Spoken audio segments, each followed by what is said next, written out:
आम्रपाली मंदिर में सम्राट के आने की प्रतीक्षा कर रही थी। हंसों को देखकर उसे सम्राट और अपनी बातें याद आने लगी थी, जिसकी वजह से वो सम्राट के बारे में अपने हृदय की बात बोल पड़ती है।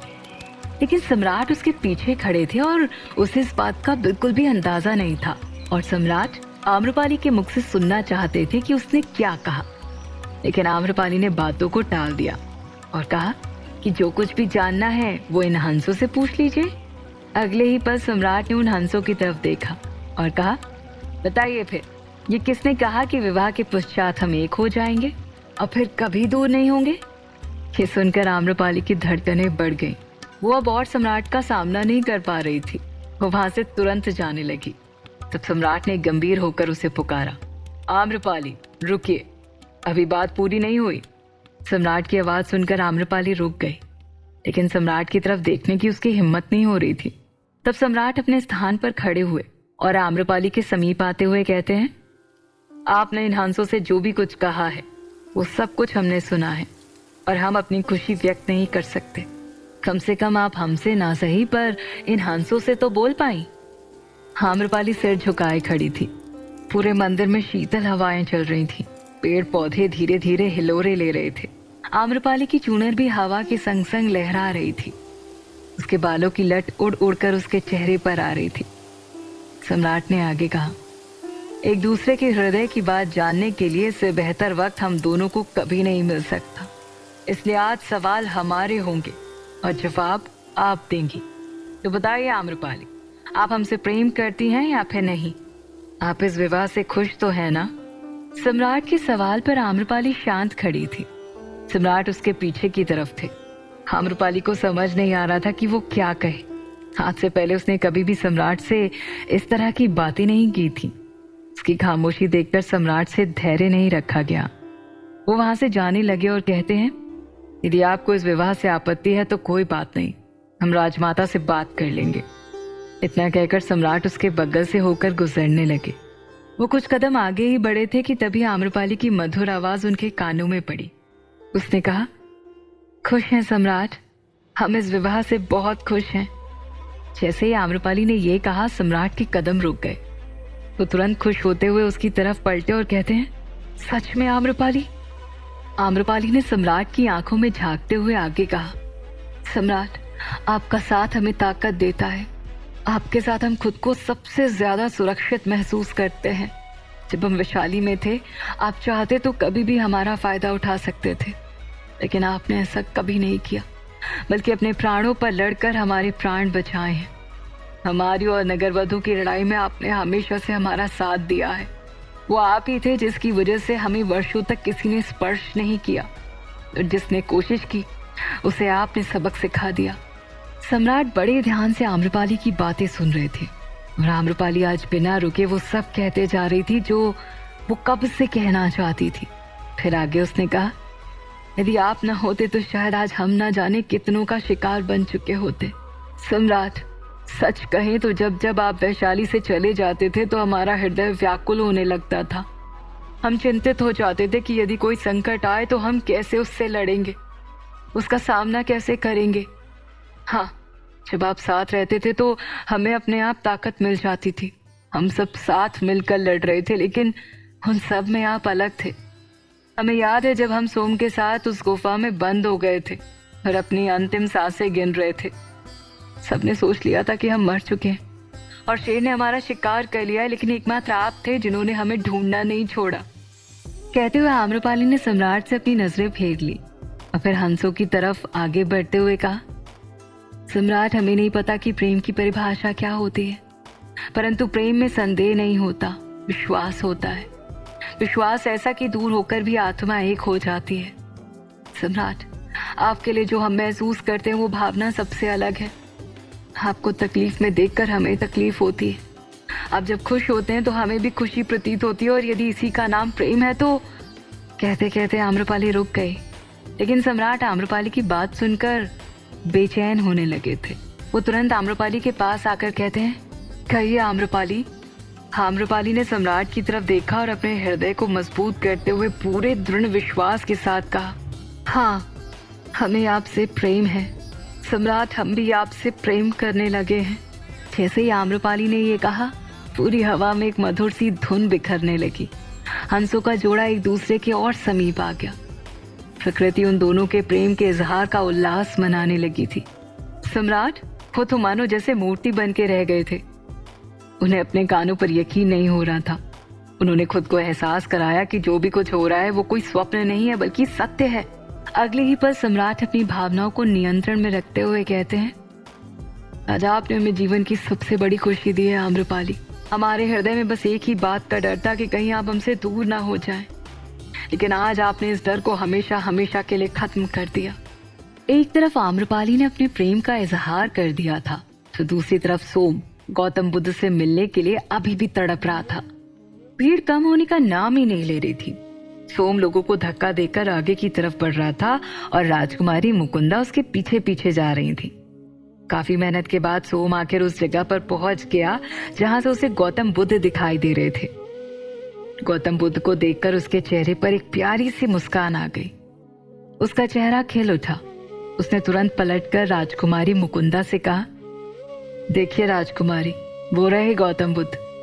सोम ने जिस तरफ इशारा किया था, राजकुमारी ने भी उधर की तरफ देखा तो करीब 10 से 15 लोगों के बीचों बीच गौतम बुद्ध खड़े थे। उनकी दिव्य तेज के साथ सादगी भरी आंखें लोगों को अपनी तरफ मोहित कर रही थी। होठों पर एक सकारात्मक मुस्कान थी जिसे देखकर रोता हुआ व्यक्ति भी मुस्कुरा उठे। उन्होंने अपने काले घुंघराले बालों को पूरी तरह से समेटकर ऊपर की तरफ जूड़ा बांध रखा था। इसके बावजूद भी उनके चेहरे पर उभरता हुआ दिव्य तेज उनके विशिष्ट स्वभाव को प्रकट कर रहा था। उन्होंने अपने आप को भगवा रंग के वस्त्र से लपेट रखा था जो उनके तपस्वी स्वरूप को दिखा रहा था। इतनी भीड़ के बीचों बीच उन्हें देखकर सोम और राजकुमारी के हाथ अपने आप जुड़ गए। दोनों ने ही दूर से उन्हें सिर झुकाकर प्रणाम किया। लेकिन सोम की प्यास यहीं खत्म नहीं हुई थी। उस पल का इंतजार करने लगा जब गौतम बुद्ध सभी को अपना प्रवचन देंगे। राजकुमारी ने सोम से पूछा, अब तो चलो सोम यहाँ से, अब तो तुम्हें उनके दर्शन भी हो गए। इस भीड़ में तो हमारा दम घुटने लगा है।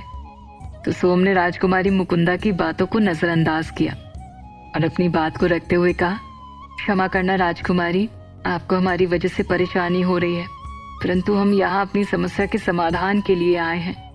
आप ही बताइए, हमारे सवालों के जवाब लिए बिना हम यहाँ से कैसे जा सकते हैं? आप नहीं जानती, गौतम बुद्ध के बारे में लोगों का कहना है कि वो हर समस्या का समाधान चुटकियों में कर देते हैं। उनके उपदेश से इंसान के जीवन में परिवर्तन आ जाते हैं। हमें पूरी उम्मीद है कि हमारे सवालों के जवाब भी इनके पास मिल जाएंगे और अवश्य मिलेंगे। देखते ही देखते गौतम बुद्ध ने सभी को बैठने का इशारा किया। वो कुछ कह रहे थे लेकिन उनके चलते हुए होठों को देखने के अलावा सोम को कुछ भी सुनाई नहीं दे रहा था।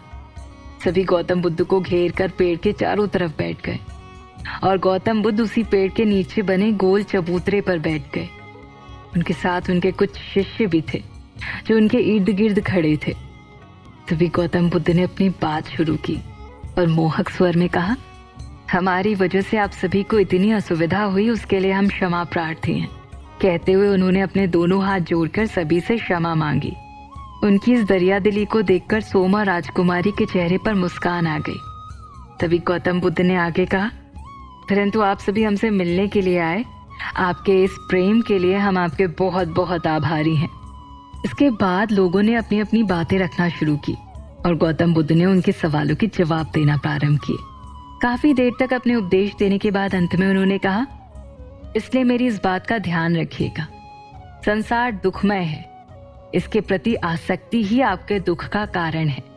जिस दिन कुछ पाने और कुछ खोने का डर आपके भीतर से मिट जाएगा, संसार की वास्तविकता आपको खुद ब खुद दिखने लगेगी। आपके अंदर स्वाभाविक रूप से आपका लक्ष्य दिखने लग जाएगा। जब गौतम बुद्ध ने ऐसा कहा तो सोम का ध्यान अपने ऊपर गया। वो भी आम्रपाली के मुंह में बंद गया था और उसके अलावा उसे कुछ भी समझ नहीं आ रहा था। लेकिन सभा में सम्राट से क्षमादान मिलने के बाद उसके अंदर से आम्रपाली को खोने और पाने का डर खत्म हो गया था। अतः उसे अपनी गलती का एहसास हो गया था और उसे प्रायश्चित के मार्ग पर जाने का अवसर मिल गया था। तभी गौतम बुद्ध ने आगे कहा, धरती का प्रत्येक कण क्षण भंगुर है, फिर इसके लिए क्या रोना? यदि आपका जन्म हुआ है तो सदैव बिना किसी मोह के सत्य के मार्ग पर चलो। जिस दिन तुमने खुद पर विजय प्राप्त कर ली, फिर दोबारा तुम्हें कोई हरा नहीं सकता, क्योंकि हमारा सबसे बड़ा शत्रु हम खुद हैं। गौतम बुद्ध के उपदेश सुनकर सोम का हृदय अपने आप शांत होने लगा। उसके मन को ठंडक मिल रही थी। उसके मन में जो अशांति का बवंडर मचा हुआ था वो अब धीरे धीरे शांत हो गया था। गौतम बुद्ध के उपदेश उसे किसी मरहम की भांति प्रतीत हो रहे थे। वो बस गौतम बुद्ध को सुनते रहना चाहता था। उसके चेहरे पर मुस्कान देखकर राजकुमारी को अचंभा प्रतीत हुआ। वो दुविधा भरी नजरों से सोम की तरफ देखकर कहती हैं, क्या हुआ सोम, तुम मुस्कुरा क्यों रहे हो? तो सोम ने बड़े प्रेम से जवाब दिया, जब एक बार भटके राही को रास्ता मिल जाता है तो कुछ ऐसी ही खुशी की अनुभूति होती है राजकुमारी, हम जो सवाल भगवान गौतम बुद्ध से पूछने आए थे उनके सभी जवाब हमें मिल गए हैं। हमें कहाँ जाना है हमें पता चल गया है। इसके बाद सोम तुरंत अपने स्थान पर से उठा और गौतम बुद्ध के पैरों पर जा गिरा। उसने ससम्मान आदर के साथ कहा, आप धन्य हैं प्रभु, आप धन्य हैं। आज आपने मेरी सबसे बड़ी दुविधा दूर कर दी, मेरा मार्ग प्रशस्त किया है। इस पूरे संसार में ऐसा सिर्फ एक ही व्यक्ति कर सकता है और वो है गुरु। और आज आपने भी कुछ ऐसा ही किया है। इसलिए आज से और इसी वक्त से मैं आपको अपना गुरु स्वीकार करता हूँ। हे भगवान, कृपा करें प्रभु, मुझ पर कृपा करें और मुझे अपना शिष्य बना ले। गौतम बुद्ध ने सोम की तरफ उसकी आंखों में देखा और फिर अपने आप ही कहा, जिस मार्ग पर तुम चलना चाहते हो वो बहुत कठिन है। क्या तुम इतना लंबा सफर तय कर पाओगे? एक तरफ सोम गौतम बुद्ध से प्रभावित होकर उनकी शरण में जाना चाहता था, तो दूसरी तरफ अंध कारागार में बंद रानी कौशला देवी के पास एक सैनिक भोजन लेकर आया और चुपचाप उस थाल को उनके कारागार के सामने रखकर वहां से चला गया। कौशला देवी क्रोधित बैठी थी। उसने एक बंदी की भांति वस्त्र पहन रखे थे। ठीक उसके बगल में बने कारागार में त्रिलोक सिंह कैद था। इस कारागार की सभी दीवारें सलाखों से बनी हुई थी, इसलिए एक कैदी दूसरी कैदी को आसानी से देख सकता था। त्रिलोक सिंह उस सैनिक के लाए हुए भोजन को ग्रहण करने लगा था। उसने जब देखा कि रानी कौशला देवी ने थाल को छुआ भी नहीं है तो उसने कहा, बहन, भोजन ग्रहण कर लो। यदि जीवित रहना चाहती हो तो इस कारागार में तुम्हें ये भोजन ही जीवित रख पाएगा, अन्यथा बचना असंभव है। कौशला देवी ने कर्कश स्वर में कहा, तुम इतने आराम से कैसे बैठ सकते हो त्रिलोक सिंह? क्या यहाँ से बाहर निकलने के लिए तुमने कुछ सोचा नहीं? क्या आजीवन तुम यहीं रहना चाहते हो? कौशला के सवाल पर त्रिलोक गंभीर मुद्रा में आ गया। उसने जवाब दिया, तो आपको क्या लगता है कि इस तरह चिंता करने से हमारी समस्या का समाधान हो जाएगा? कहते हुए त्रिलोक सिंह ने अपनी थाल में रखी रोटी का एक टुकड़ा तोड़कर अपने मुख में डालते हुए कहा, हम बहुत जल्द आजाद होने वाले हैं। यदि आप यहाँ से बाहर जाना चाहती हैं तो भोजन कर लीजिए। बाकी आपके शव को यहाँ से बाहर ले जाने का हमारा कोई विचार नहीं है। इसके बाद त्रिलोक वापस भोजन करने में जुट गया। उसकी बातें सुनकर कौशला अभी भी दुविधा में थी, लेकिन उसने भोजन करना ही ठीक समझा और अपने सामने रखी उस थाल को अपनी तरफ खींच लिया। उसका ध्यान अभी भी कहीं और था। उन्होंने रोटी को तोड़ने के लिए अपने हाथ आगे बढ़ाए ही थे कि तभी उसकी नजर सामने कारागार के तल के पास पड़ी। वो देखकर रानी कौशला देवी की आंखें चौड़ी हो गईं। उनका हाथ हवा में ही रुक गया और वो आश्चर्य स्वर में कहती हैं, भाई ये देखो, आखिर क्या दिखा था कौशला देवी को कारागार के पास? क्या सोम बौद्ध भिक्षु बन पाएगा? आम्रपाली के प्रेम का इजहार करने के बाद क्या उनका विवाह संपन्न हो पाएगा? आम्रपाली ने अपने प्रेम का इजहार तो कर दिया था, परंतु क्या आम्रपाली और सम्राट का विवाह संपन्न हो पाएगा?